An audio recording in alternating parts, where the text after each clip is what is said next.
नमस्ते बालक और बालिकाएं। पहले हमने एग्रीकल्चर के और चैप्टरों का रिवीजन किया था। आज हम और 5th चैप्टर का रिवीजन करेंगे। शुष्क कृषि, परिभाषा, महत्व एवं सिद्धांत। तो आइए स्टार्ट करते हैं। हमारे देश का कुल शुष्क कृषि क्षेत्र का लगभग 58% वर्षा पर आधारित है। कुछ खाद्यान्न उत्पादन का 40% इन्हीं क्षेत्र से आता है तथा साथ ही 2/3 पशुधन इन्हीं क्षेत्रों पर निर्भर है। हमारे देश में खाद्यान्न उत्पादन व कृषि विकास वर्षा की मात्रा व वितरण पर निर्भर होती है।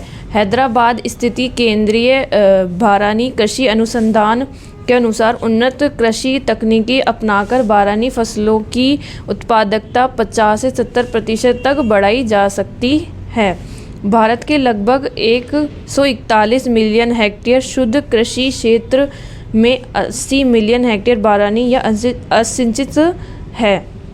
अब देखते हैं शुष्क खेती।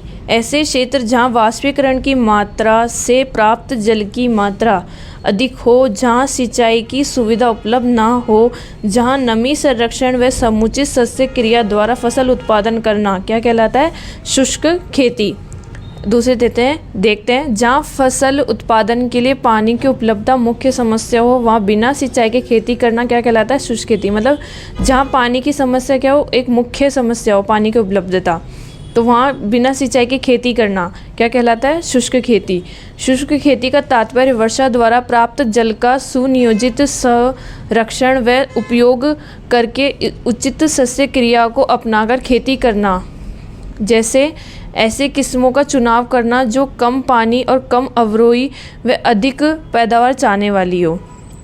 अब है असिंचित खेती। असिंचित खेती या बारानी खेती से तात्पर्य बिना सिंचाई के फसल उत्पादन से है, जो अर्ध व आर्द्र जलवायु क्षेत्रों में की जाती है। इन क्षेत्रों में वर्षा अधिक व वाष्पीकरण कम होता है। इन क्षेत्रों में क्या होता है? वर्षा तो अधिक होती है पर वाष्पीकरण कम होता है।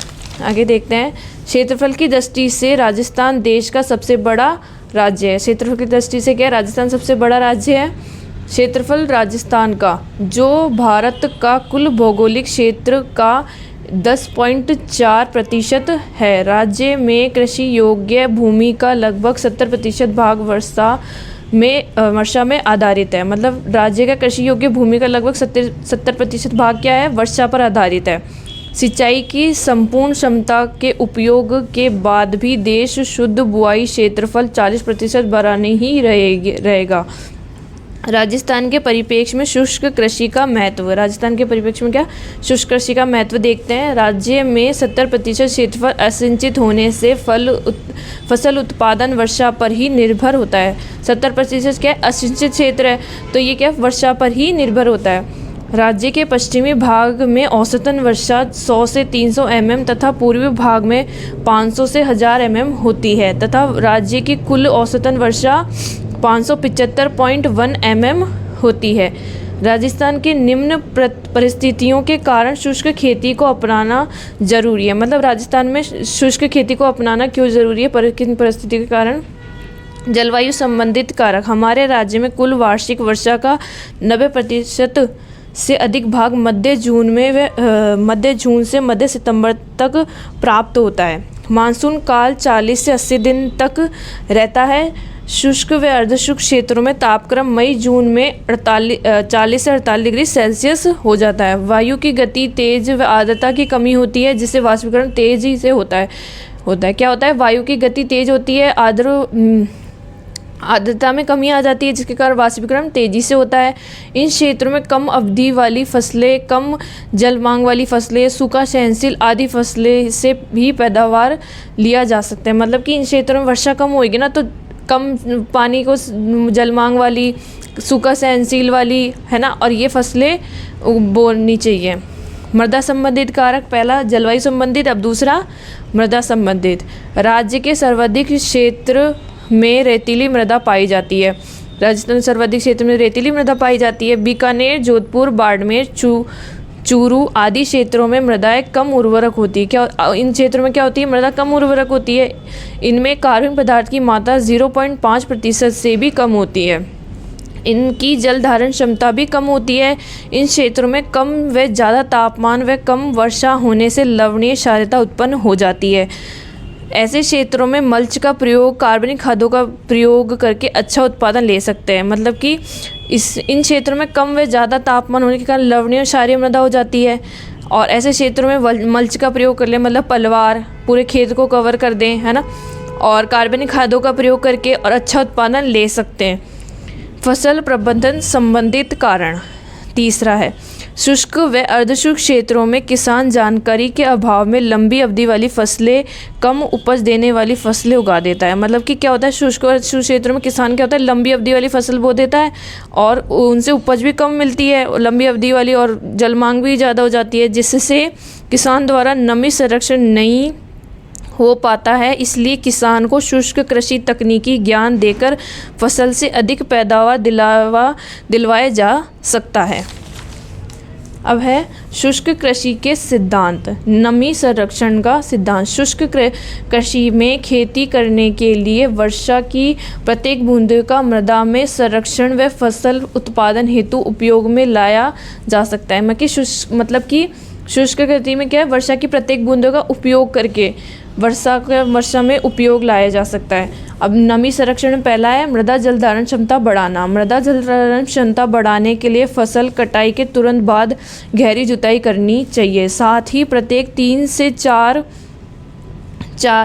3 वर्ष में एक बार 8 से 10 टन कार्बनिक खाद का प्रयोग करना चाहिए। मतलब कि जल धारण बढ़ाने के लिए गहरी जुताई करनी चाहिए और 3 वर्ष में एक बार क्या 8 से टन कार्बनिक खादों का प्रयोग करना चाहिए। ये जल धारण क्षमता बढ़ने का था।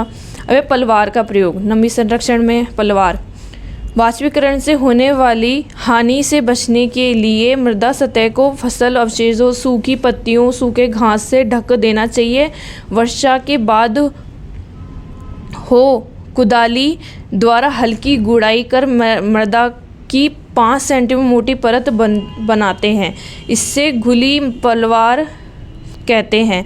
इससे नमी संरक्षण में सहायता मिलती है। मतलब खेत को पूरा ढक दो अच्छी तरीके से, फसल अवशेष, केले के पत्ते और इनसे ढक दो, जिससे वाष्पीकरण की क्या हानि हो जाएगी। फिर नमी संरक्षण ऐसे किया जा सकता है। अब है पौधे द्वारा वाष्पोत्सर्जन हानि को कम करना। वाष्पोत्सर्जन हानि को कम करने के लिए वाष्पोत्सर्जन रसायनों का प्रयोग का फसलों पर छिड़काव करना चाहिए। वाष्पोत्सर्जन करने के लिए क्या करना चाहिए, वाष्पोत्सर्जन रसायनों का फसलों पर छिड़काव करें, जो पत्तियों के पंडरंध्र बंद करने के काम आता है। ये रसायन क्या आता है, पत्तियों के पंडरंध्र बंद करने के काम आता है, जिससे वाष्पोत्सर्जन की में हानि आती है। शुष्क कृषि में फसल प्रबंधन के सिद्धांत। शुष्क कृषि में फसल प्रबंधन के सिद्धांत देखते हैं। अब है शुष्क कृषि में फसल प्रबंधन सिद्धांत। किस्म का चयन, जुताई, बुआई, खाद, उर्वरक, खरपतवार नियंत्रण आदि सिद्धांत पालन करना चाहिए। फिर इसमें है पहला फसल का चुनाव। शुष्क खेती के लिए सूखा सहन करने वाली, कम अवधि में पकने वाली फसलों का चयन करना चाहिए, जैसे ज्वार, बाजरा, मूंग, मोठ, है ना, मोठ, कुसुम, चावला, अरंडी। किस्म का चुनाव। शुष्क कृषि में ऐसी किस्मों का चुनाव करना चाहिए जो कम समय में पककर तैयार हो जाती है, जो अधिक उपज दे। शुष्क कृषि में ऐसी फसलों का चुनाव करना चाहिए जो कम समय में पककर तैयार हो जाए और अधिक उपज भी दे।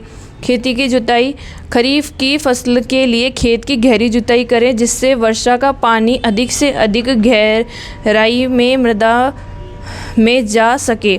वर्षा ऋतु में एक गहरी जुताई के बाद 2-3 गहरी जुताई हैरो चलाकर खेत में नमी संरक्षित कर लेनी चाहिए। बुआई। बारहनी खेती में सफलता के लिए बुआई का समय, तरीका, बीज दर, पौधे की संख्या, बीज उपचार आदि पर विशेष ध्यान देना चाहिए। मतलब कि बारहनी खेती में बुआई का समय, बारहनी बीज दर, पौधे की संख्या, इन पे क्या है विशेष ध्यान देना चाहिए। अब है बुआई में बुआई का समय। सही समय पर बुआई ना करने से उपज पर प्रतिकूल प्रभाव पड़ता है। सही समय पर बुआई नहीं करेंगे तो प्रतिकूल प्रभाव पड़ेगा। देरी से बुआई करने पर फसलों की बढ़वार के लिए पर्याप्त समय नहीं मिल पाता है। ऐसे में फसलों में पानी की कमी उस समय हो जाती है, तब उसे सर्वाधिक बढ़वार की आवश्यकता होती है, जिससे फसल की उपज भी कम हो जाती है। अब बीज दर शुष्क क्षेत्रों में अंकुरण की समस्या होने से बीज दर सामान्य दर से 10 से 15% अधिक लेनी चाहिए। मतलब शुष्क क्षेत्र में अंकुरण की समस्या होने से क्या लेनी चाहिए, बीज दर सामान्य में से 10 से 15% अधिक लेनी चाहिए। पौध संरक्षण, पौधों की संख्या। शुष्क खेती में मृदा में नमी की कमी होने से पौधों की संख्या संचित क्षेत्र की तुलना में कम होती है। ठीक है, यदि शुष्क खेती में पौधे की संख्या अधिक हो तो पौधे की निकाल देते हैं। मतलब शुष्क खेती में अगर पौधों की संख्या ज़्यादा हो तो पौधे निकाल दो। अधिक सूखा हो तो कतार में एक कतार के बाद एक कतार के पौधे हटा दो। यदि और ज़्यादा सूखा हो तो क्या, एक कतार के बाद दूसरी कतार के पौधे हटा दो। यदि बहुत ज़्यादा सूखा हो तो एक कतार के बाद दूसरी कतार के पौधे भी हटा देने चाहिए। बीज उपचार। गेहूं, जौ, सरसों आदि बीज बुआई से पूर्व 8 से 10 घंटे पानी में भिगोकर बाद में छाया में सुखाकर बुआई करते हैं। बुआई से पूर्व बीजों को कवकनाशी जैसे कि कार्बोडाइजिन, थायरम से उपचारित करते हैं। अनाज वाली फसलों में एजेक्टोबैक्टर या पीएसबी तथा दलहनी फसलों में राइजोबियम कल्चर व पीएसबी से उपचारित करना चाहिए। मतलब कि अनाज वाली फसलों में एजेक्टोबैक्टर से और या पीएसबी से उपचारित करें और दलहनी फसलों में राइजोबियम और पीएसबी से उपचारित करते हैं। बुआई की विधियाँ। फसल की बुआई पंक्तियों में उनकी आवश्यकता के अनुसार अंतर रखते हुए करनी चाहिए। मतलब कि फसलों की बुआई पंक्ति में उनकी आवश्यकता के अनुसार अंतर रख के करनी चाहिए। खाद व उर्वरक। शुष्क खेती में खाद उर्वरक का प्रयोग के समय निम्न बातों का ध्यान रखना चाहिए। खरीफ में नाइट्रोजन की अधिक मात्रा, फास्फोरस व पोटेशियम की पूरी मात्रा बुआई के समय नाले से ऊपर कर बीज के 3 से 4 सेंटीमीटर गहराई पर देते हैं। शेष नाइट्रोजन की आधी मात्रा खड़ी फसलों में फूल आने से पहले खेत में पर्याप्त नमी हो तब देनी चाहिए। आधी मात्रा फूल आने से पहले और कब देनी चाहिए नाइट्रोजन की, जब खेत में नमी हो। रबी की फसल में सभी उर्वरक की पूरी मात्रा एक ही बार बुआई के समय देनी चाहिए। 3 साल में एक बार जैविक खाद का प्रयोग करना चाहिए। फसल का नाम, पोषक तत्व की मात्रा, नाइट्रोजन और फास्फोरस। अब कैसे कैसे उपयोग करते हैं, जैसे गेहूं, जौ, सरसों, इसमें 30 तो नाइट्रोजन और फास्फोरस 15। मक्का और ज्वार में नाइट्रोजन 40 और फास्फोरस 20। दलहनी फसलों में नाइट्रोजन 10 और फास्फोरस 20। खरपतवार नियंत्रण।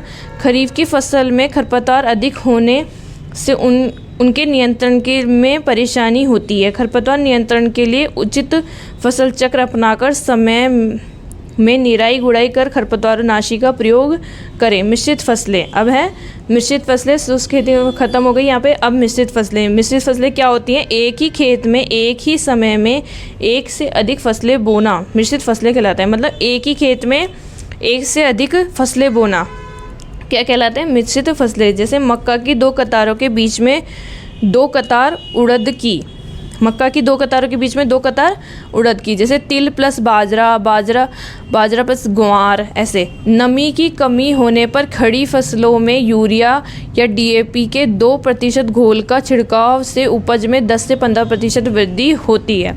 कितनी प्रतिशत, 10 से 15%। सस्यावर्तन, फसल चक्र, परिभाषा, महत्व व सिद्धांत। अब ये पढ़ेंगे सस्यावर्तन, फसल चक्र। परिभाषा। फसल चक्र किसी निश्चित क्षेत्र में निश्चित अवधि में फसल को इस प्रकार हेर फेर कर बोना कि जिससे मृदा की उर्वर शक्ति भी नष्ट ना हो और फसल से अधिकतम पैदावार प्राप्त हो सके। मतलब कि फसल को हेर फेर के बोना जिससे मृदा की उर्वर शक्ति भी नष्ट ना हो और अधिकतम पैदावार भी प्राप्त हो, उससे इसे सस्यावर्तन या फसल चक्र कहते हैं। महत्व। फसल चक्र कृषि का एक महत्वपूर्ण अंग है जिससे फसल चक्र फसलों में पोषण प्रबंधन की विधि के रूप में ही नहीं बल्कि मृदा का बंजपन, मृदा तथा रोगण मृदाओं को सुधारने की एक महत्वपूर्ण वैज्ञानिक विधि है। ये इसका महत्व होता है। सस्यावर्तन के सिद्धांत। गहरी जड़ वाली फसलों के बाद कम गहरी जड़ वाली फसलें उगाना। मूल जड़ वाली फसलों के जड़ मृदा में अधिक गहराई में जाकर अवमृदा से पोषक तत्व ग्रहण कर लेते हैं। ऐसे में ऊपरी परत अधिकांश पोषण तत्व जो तो ही रह जाते हैं। अगले मौसम में कम गहरी जड़ वाली फसलें को उगाना जो परत परिस्थिति पोषक तत्वों को ग्रहण कर सके, अर्थात उथली जड़ वाली फसल लगाने के बाद गहरी जड़ वाली लगाने से पोषक तत्व स्थिर मात्रा में रहता है। मतलब कि जैसे एक बार गहरी जड़ वाली लगा ली तो वो क्या करता है, नीचे तक जाके, गहरी मृदा के नीचे तक जाके क्या है, पोषक तत्व प्राप्त कर लेता है। और फिर ऊपर की परत पे पोषक तत्व वैसे के वैसे ही रह जाते हैं। तो अगली बार क्या करनी चाहिए, उथली जड़ वाली फसल बोनी चाहिए ताकि वो ऊपर के पोषक तत्व ग्रहण कर ले। इससे पोषक भी स्थिर रहते हैं और उपज भी अच्छी होती है। जैसे कपास के साथ गेहूँ और सोयाबीन के साथ गेहूँ। फलीदार फसलों के बाद बिना फलीदार फसलें लगाना। फसल चक्र में फलीदार फसलों को चयन करना चाहिए। फलीदार फसलों द्वारा मृदा में 30 से 100 केजी प्रति हेक्टेयर नाइट्रोजन स्थिरीकरण किया जाता है। फलीदार फसलों में कितना, 30 से 120 केजी प्रति हेक्टेयर नाइट्रोजन स्थिरीकरण किया जाता है। दलहनी फसलों में इन नाइट्रोजन की कुल मात्रा आवश्यकता का 75% भाग नाइट्रोजन स्थिरीकरण से पूरा कर सकती है। इनके बाद दूसरी अफलीदार फसलें उगानी चाहिए। मतलब कि पहले फलीदार वाली फसलें उगा लो जो नाइट्रोजन स्थिरीकरण करती है, फिर उसके बाद अफलीदार वाली फसलें उगा लो जो उसमें नाइट्रोजन का उपयोग कर सके।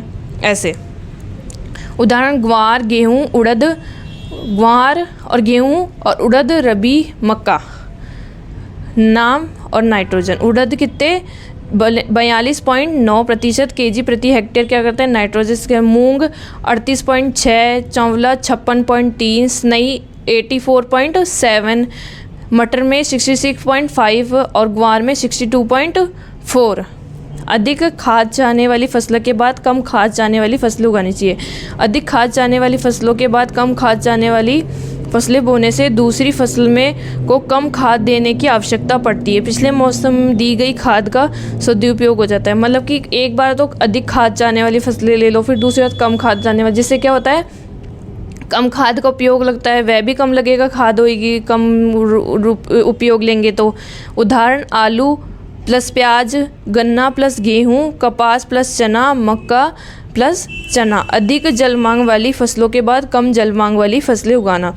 ऐसी फसलें उगाने से सिंचाई साधनों का अधिक उपयोग नहीं होगा।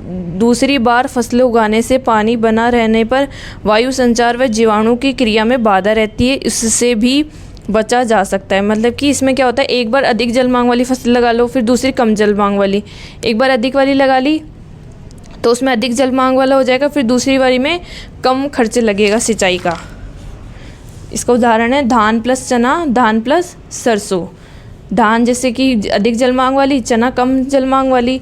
मृदा क्षरण को प्रोत्साहन देने वाली व फसलों के बाद मृदा क्षरण को अवरोध फसल उगानी चाहिए। ऐसी फसलें जो दूर दूर लाइनों में उगाई जाती है वो मृदा क्षरण को बढ़ावा देती है। ऐसी फसलें का जो दूर दूर लाइनों में बोई जाती है वो मृदा क्षरण को बढ़ावा देगी तथा मृदा क्षरण को रोकने के लिए अवरुद्ध फसलों भी उगानी चाहिए। मक्का प्लस बरसीम, कपास प्लस चना, धान प्लस चना। एक ही कुल की फसल लगातार नहीं उगानी चाहिए। लगातार एक ही कुल की फसलें उगाने से फलों में रोग, कीट व खरपतवार का प्रकोप बढ़ जाता है। इन सभी से बचने के लिए फसल चक्र अपनाना चाहिए। मतलब कि लगातार एक ही फसलें उगा रहे हैं और उसमें विशेष ही रोग, वही रोग उसमें बार बार में लग रहा है और वही खरपतवार लग रहे हैं, तो भूमि भी खराब हो जाती है और उपज भी कम होती है। धान प्लस गेहूँ, उड़द प्लस सरसों। लवणीय मृदा हेतु फसल चक्र में लवण सहनशील फसलें उगानी चाहिए। लवणीय मृदा हेतु क्या होती है, लवण सहनशील फसलें उगानी चाहिए। अगर खेत में कुछ भाग क्षारीय व लवणीय से ग्रसित है तो फसल चक्र में लवणीय सहनशील व फसलें उगानी चाहिए। सनई, ढेंचा, कपास, सरसों, चुकंदर। सस्यावर्तन फसल चक्र के अब इसके इन सब के क्या लाभ होते हैं वो पढ़ेंगे। मृदा उर्वरकता में वृद्धि। फसल चक्र द्वारा मृदा में पोषक तत्व नमी अवशोषण होने से मृदा उर्वरकता बढ़नी रहती है। मतलब कि पोषक तत्व स्थिर रहता है, अपन ने पढ़ा था, तो उससे अवशोषण में मृदा पोषक तत्व बने रहते हैं, नमी अवशोषण बना रहता है, उर्वरक शक्ति बढ़ी रहती है। मृदा की भौतिक व जैविक दशा सुधार या वृद्धि। दलहनी फसल या द्वारा मृदा की भौतिक व जैविक दशा, नाइट्रोजन स्थिरीकरण, जीवाणु की क्रियाशीलता मृदा सुधारती है। खरपतवार नियंत्रण में सहायता, खेत में एक ही कुल व एक ही प्रकार की फसलें उगाने से खरपतवार वृद्धि होती है। मतलब कि एक ही कुल व एक ही प्रकार के फसल उगाने से खरपतवार में वृद्धि होती है, इसलिए फसल चक्र अपनाते हैं। खरपतवार नियंत्रण के लिए फसल चक्र सिद्धांत को अपनाना चाहिए। किसान की आर्थिक दशा में सुधार, मृदा उर्वरकता को बढ़ाने से फसल उत्पादन में वृद्धि होती है। मृदा उर्वरकता को बढ़ाने से फसल उत्पादन में वृद्धि होती है। अधिक फसल उत्पादन से किसान के आर्थिक दशा में सुधार होता है। हेर फेर कर बोएंगे तो उसमें पोषक तत्व, और जैसे कि कोई अधिक जल मांग वाली फसल है तो उसमें एक बार सिंचाई का व्यय लग रहा है, फिर दूसरी कम जल मांग वाली तो उसमें कम व्यय लग रहा है, तो ऐसे स्थिर बना रहता है। मृदा संरक्षण में सहायता, फसल चक्र में एक ही फसल निरंतर नहीं बोने से पादप संरक्षण में सहायता मिलती है। निरंतर एक ही बोएंगे तो कीट प्रतिरोधक एक ही लगेगा, और अगर हेर फेर को बोएंगे तो अलग कीट का प्रकोप भी कम रहेगा। मृदा क्षरण रोकने में सहायता, फसल चक्र में मृदा क्षरण रोकने वाली फसलों को समावेश करने से भू संकरण में सहायता मिलती है। मृदा विकार में कमी, मृदा की भौतिक व रासायनिक व जैविक दशा में सुधार से मृदा विकार में कमी आती है। मृदा सभी स्तरों में पोषक तत्व संतुलित रहते हैं और मृदा उत्पादकता में गुणों में वृद्धि होती है। राजस्थान की कृषि जलवायु के अनुसार फसल चक्र, एक वर्षीय फसल, बाजरा प्लस सरसों, तिल प्लस गेहूँ, अरहर प्लस गेहूँ, बाजरा प्लस गेहूँ और मेथी भी बोल सकते हैं, धान, ज्वार, मक्का प्लस गेहूँ, सोयाबीन प्लस गेहूँ। द्विवर्षीय फसल चक्र कैसे होते हैं? ग्वार प्लस गेहूँ प्लस बाजरा प्लस चना, कपास, गेहूँ प्लस ग्वार प्लस सरसों। त्रिवर्षीय खरपतवार, गन्ना, मक्का, गन्ना, धान, गेहूँ, कपास, मेथी, गन्ना, धान। फसलें, परिभाषा, सिद्धांत व प्रकार व महत्व। परिभाषा, एक ही ऋतु में एक ही खेत में एक साथ दो या दो से अधिक फसलों को उगाना मिश्रित फसलें कहलाते हैं। मतलब एक ही खेत में एक ही ऋतु में दो या दो से अधिक फसलों को बोना क्या कहलाता है? मिश्रित फसलें। दो या दो से अधिक फसलें एक निश्चित दूरी पर पंक्तियों में या बिना पंक्तियों में बोई जा सकती है। मिश्रित फसलें व अंतःसस्यीय फसलों में अंतर। मिश्रित फसलों के प्रकार। मिश्रित फसलें, इसमें मिश्रण में फसलों की बुआई व कटाई का समय एक जैसा रहता है। बुआई से पूर्व सभी बीजों को एक साथ मिलाकर या पंक्तियों में बुआई करते हैं, जैसे चना प्लस सरसों, गेहूँ प्लस सरसों, मक्का प्लस उड़द। अंतःसस्यीय खेती में क्या करते हैं? इस विधि में दो या दो से अधिक फसलों की बुआई कतारों में की जाती है। इसमें मुख्य फसल की एक या एक से अधिक तथा सहचर फसलों की एक या एक से अधिक कतार ले सकते हैं। इन सभी का उद्देश्य शुद्ध फसलों की तुलना में सहचर पद्धति से अधिकतम उपज प्राप्त करना है। अंतःसस्यीय खेती के प्रकार। समांतर सह फसलीय खेती, दो फसलों को इस तरह साथ साथ उगाना जो एक दूसरे के संवर्धन पर कोई प्रतिकूल प्रभाव ना पड़े, दोनों में शून्य प्रतिस्पर्धा हो। मतलब कि दोनों फसलों में कोई प्रभाव ना पड़े और उन्हें शून्य प्रतिस्पर्धा हो। इस पद्धति में ऐसी फसलों का चुनाव किया जाए कि जब तक मुख्य फसल की पूर्ण बढ़वार हो तब तक सह फसलें पककर तैयार हो जाए, जैसे उड़द, मक्का प्लस उड़द, गन्ना प्लस गेहूँ। सहचर फसलें, इसमें अंतःसस्यीय में ऐसी फसलों का चुनाव करते हैं जिनकी उपज एकल फसल के समान प्राप्त होती है। इनमें क्या होती है? ऐसी फसलों का चुनाव करते हैं जिनमें उपज एकल फसल के समान होती है। मक्का की दो पंक्तियों के बीच में उड़द उगाना चाहिए। रक्षक फसलें, इसमें मुख्य फसल के चारों ओर सुरक्षात्मक दृष्टि से गौण फसलें उगा देनी चाहिए। मतलब कि इनमें क्या होता है? मुख्य फसलों के चारों ओर क्या करते हैं? एक रक्षक या सुरक्षात्मक की दृष्टि से गौण फसलें उगा देते हैं, जैसे गन्ना की फसल के चारों ओर सनई, सोयाबीन के चारों ओर मक्का। सह या वृद्धि कारक फसलें, इसमें मुख्य फसल की उपज बढ़ाने के लिए अन्य गौण फसलें उगा दी जाती हैं। क्या करते हैं? मुख्य फसल की उपज को बढ़ाने के लिए गौण फसलें उगा दी जाती है, जिससे मिश्रित की कुल उपज मुख्य फसल की उपज से अधिक होती है। बरसीम के साथ सरसों, इसमें दो प्रकार के होते हैं, धनात्मक क्रम अंतःसस्यीय और प्रतिस्पर्धन क्रम अंतःसस्यीय।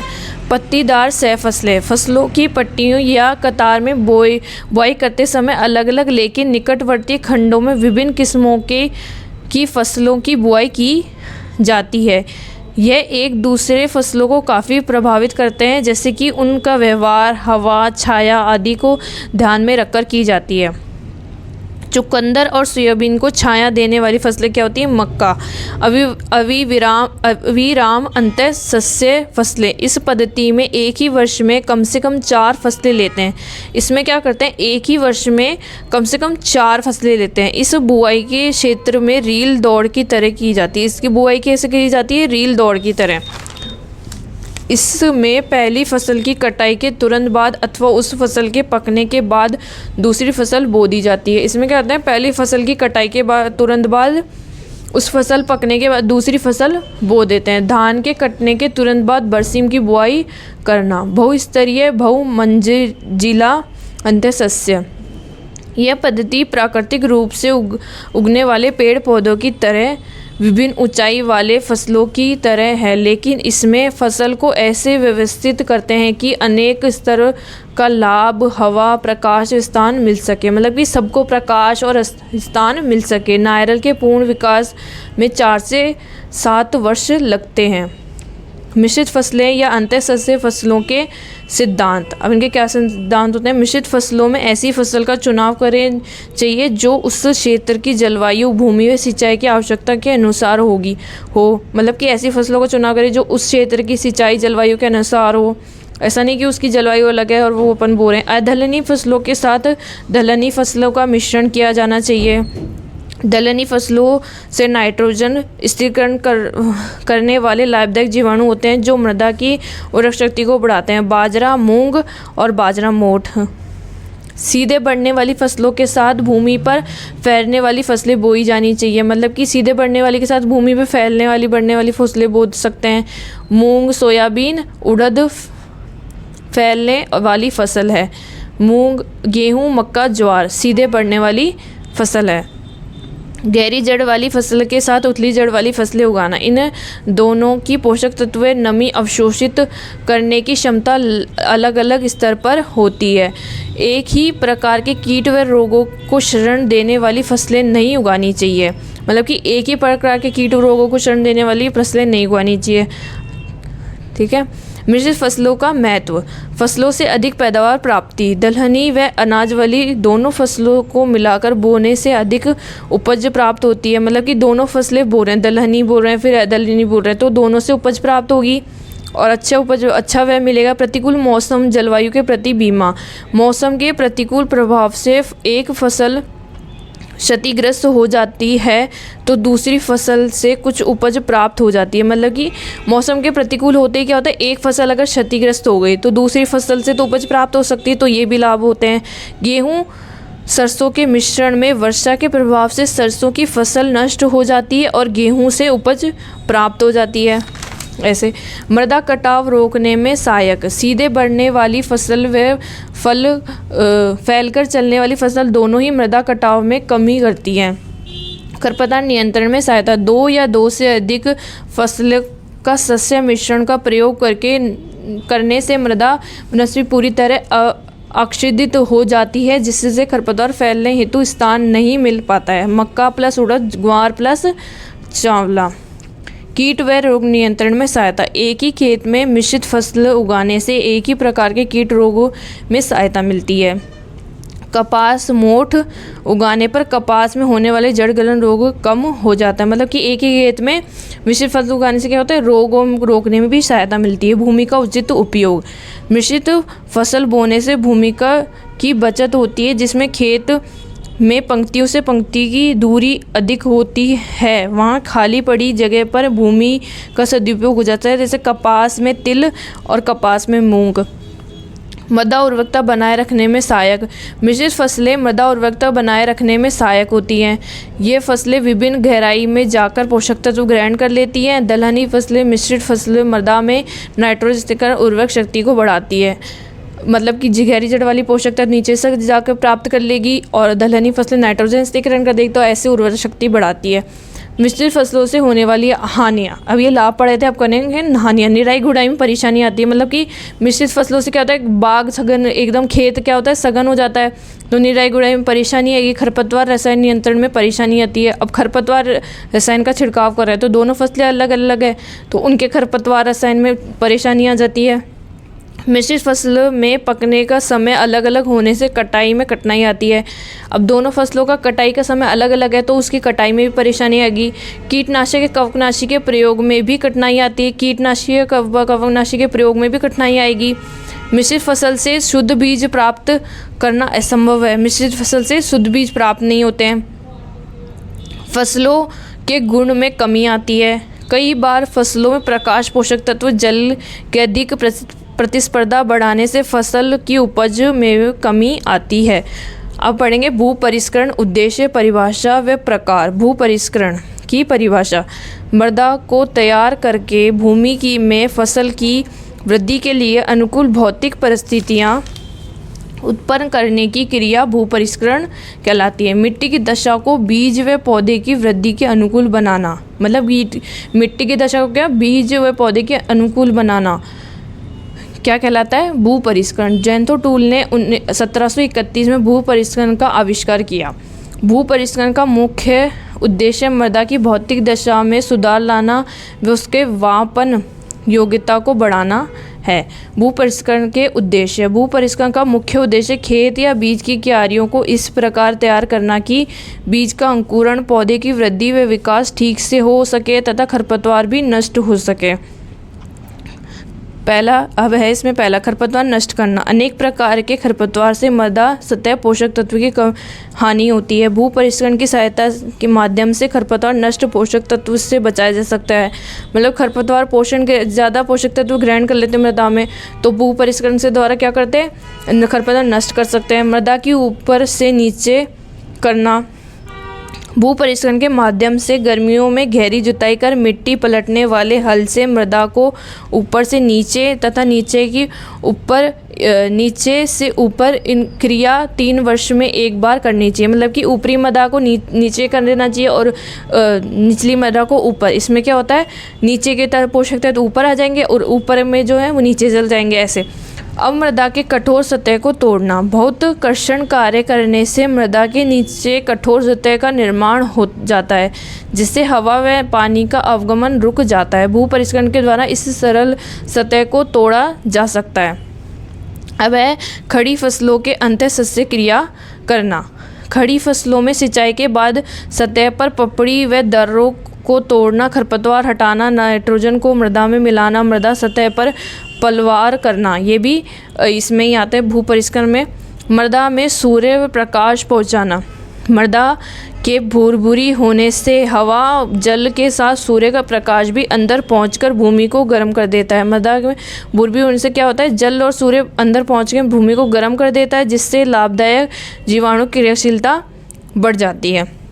भूमि की आकृति तैयार करना: भूमि की सतह की आकृति को बदलकर मेड़ व कूड़ बनाना, क्यारी तैयार करना, सिंचाई व जल निकास की नालियाँ तैयार करना आदि उपयुक्त भौतिक दशा प्रदान करना। भूमि की आकृति ऐसे करते हैं, ठीक है, नालियाँ बना देना, अच्छा जल निकास हो जाएगा जिससे। भू परिष्करण के प्रकार: प्रारंभिक भू परिष्करण और द्वितीयक भू परिष्करण। प्रारंभिक भू परिष्करण क्या होता है, बीज बोने से पूर्व खेत में की जाने वाली क्रिया को प्रारंभिक भू परिष्करण, मतलब खेत के में बीज की बुआई से पहले जो क्रिया होती है वो प्रारंभिक भू परिष्करण। कौन कौन सी, जुताई करना, ढेले तोड़ना, समतल करना, हैरो चलाना, खाद उर्वरक मिलाना, पलटा चलाना और क्यारियाँ बनाना, ये बुआई से पहले की जाती है। द्वितीयक भू परिष्करण: खेत में बीज बोने के बाद जो भी अंतःसस्य क्रिया की जाती है द्वितीय भू परिष्करण कहलाती है। मतलब क्या होता है, बीज बोने के बाद जो सारी क्रियाएं होती है वो क्या कहलाती है, द्वितीयक भू परिष्करण। अंकुरण कम होने पर बीज लगाना, अधिक पौधे की संख्या होने पर पौधा कम करना, खरपतवार निकालना, पलवार बनाना, उर्वरकों को मिलाना, मिट्टी चढ़ाना, दवा छिड़काव। द्वितीय भू परिष्करण में हल कृषि यंत्रों का प्रयोग किया जा सकता है। अब है आधुनिक भू परिष्करण। आधुनिक कृषि यंत्र जैसे कि ट्रैक्टर से बार बार एक गहराई पर जुताई करने से मृदा की अधो सतह पर कड़ी परत बन जाती है, जिससे मृदा की अंतःस्रावण क्षरण कम होता है। अंततः भू परिष्करण के कारण ज़्यादा जैव ईंधन से हानिकारक गैस निकलती है, जिससे पर्यावरण प्रदूषण होता है। मतलब कि ज़्यादा जैव ईंधन का प्रयोग करेंगे जिससे हानिकारक प्रदूषण निकलता है, जो मृदा को नुकसान पहुंचाता है। अतिकृषित भूमि में मृदा क्षरण की संभावना और ज़्यादा बढ़ जाती है। अति भू परिष्करण से पर्याप्त समय, श्रम व धन खर्च होता है। मतलब ज़्यादा भू परिष्करण करेंगे, समय और धन दोनों खर्च होता है। आधुनिक भू परिष्करण का तात्पर्य उन सभी भू परिष्करण क्रियाओं से जिनका क्रियान्वयन वे वर्तमान में विद्यमान भू परिष्करण से उत्पन्न विकारों को दूर करने के लिए किया जाता है। मतलब कि वर्तमान में जितने भू परिष्करण से विकार उत्पन्न होते हैं उनका निवारण क्या, आधुनिक भू परिष्करण। बढ़ती जनसंख्या के लिए खाद्यान्न पूर्ति के लिए फसल की उत्पादकता बढ़ाने के साथ साथ उनकी गुणवत्ता भी बनाना रखना जरूरी है। इसके तहत कम किया हुआ भू परिष्करण, संकरण भू परिष्करण, शून्य भू परिष्करण आदि को शामिल किया जा सकता है। अब है कम किया हुआ भू परिष्करण। आधुनिक भू परिष्करण वह प्रणाली है जिसमें प्राथमिक भू परिष्करण व द्वितीयक भू परिष्करण की क्रिया को एक जगह शामिल किया जाता है, जिससे कृषि क्रिया कम हो जाए। ठीक है, मतलब कि आधुनिक भू परिष्करण क्या, प्रारंभिक भू परिष्करण द्वितीय भू परिष्करण को एक जगह शामिल करते हैं तो उसकी जो क्रिया होती है उसको कम किया जा सके। न्यूनतम भू परिष्करण, आधुनिक भू परिष्करण के माध्यम से भूमि परिष्करण को संख्या को उस हद तक कम करना जब तक कि न्यूनतम भू परिष्करण की स्थिति ना आ जाए। आधुनिक भू परिष्करण से क्या, माध्यम से भू परिष्करण की संख्या को उस हद तक कम कर देते हैं जिससे क्या, न्यूनतम भू परिष्करण की वो स्थिति ना आ जाए तथा उपज में कोई कमी या क्षति ना आए। शून्य भू परिष्करण, भू परिष्करण की वह प्रणाली जिसमें फसल की बुआई के बिना क्यारी या खेत की तैयारी के सीधे ही मिट्टी में उचित गहराई पर फसल अवशेषों के बीच कर दी जाती है, शून्य भू परिष्करण कहलाता है। मतलब कि बुआई बिना क्यारी या खेत की तैयारी सीधे ही मिट्टी में उचित गहराई पर भू परिष्करण जो किया जाता है उसको शून्य भू परिष्करण कहते हैं। संरक्षण भू परिष्करण वह भू परिष्करण जो किसान द्वारा कई वर्षों से परंपरागत रूप से किसान फसल उत्पादन के लिए किया जा रहा है। इसे स्वच्छ भू परिष्करण भी कहते हैं। मतलब किसान परंपरागत तरीके से करा जा रहा है। इसमें फसल अवशेषों को भूमि में मिलाने या हटाने के बजाय भूमि की सतह पर ही बनाए रखता है, जिससे मृदा व जल संरक्षण किया जा सके। संरक्षित भू परिष्करण 4 भागों में बांटा गया है। शून्य भू परिष्करण, कम किया हुआ भू परिष्करण और पलवार भू परिष्करण, डोली भू परिष्करण। भू परिष्करण के यंत्र, देशी हल। देशी हल में क्या होता है, देशी हल का प्रयोग भारत में प्राचीन काल से चला आ रहा है।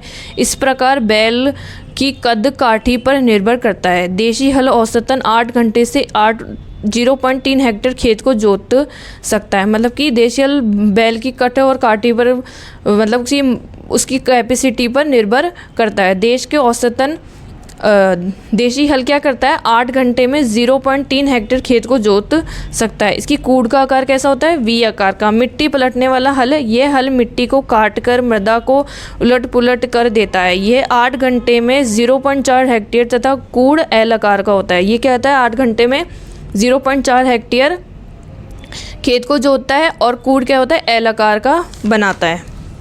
मिट्टी पलटने वाले हल जैसे मोल्ड बोर्ड हल, डिस्क हल, मास्टन हल, पंजाब हल, स्पास हल। हैरो, जुताई के बाद मृदा को बीज बोने योग्य बनाने के लिए हैरो का उपयोग किया जाता है। इसमें निम्न कार्य किए जाते हैं, जैसे मृदा को पलटना, ढेलों को तोड़ना, पौधे के अवशेषों को हटाना, खरपतवारों को नष्ट करना, मृदा को समतल करना, सघन बनाना आदि कार्य किए जाते हैं हैरो के द्वारा। हैरो के प्रकार, हिस्क हैरो, स्पातर, ट्यूब थर harrow, spring harrow, blood harrow, power riser व रोलर हैरो। कल्टीवेटर, बीज बोने की बाद क्रिया कल्टीवेटर द्वारा की जाती है। बीज बोने के बाद जो क्रिया कल्टीवेटर द्वारा की जाती है, इसमें मृदा की बुरबुरी बनाना, सख्त परत को तोड़ना, खरपतवार निकालना, मिट्टी चढ़ाना, खाद उर्वरक मिलाना, मतलब कि इसमें ये सारी क्रियाएं की जाती है कल्टीवेटर द्वारा। कल्टीवेटर के प्रकार, डिस्क कल्टीवेटर, इसके अलावा यंत्र जैसे कि खुरपी, फावड़ा, कुदाली आदि का प्रयोग भू परिष्करण में करते हैं। यह आपका 5th चैप्टर खत्म हो गया। Thank you.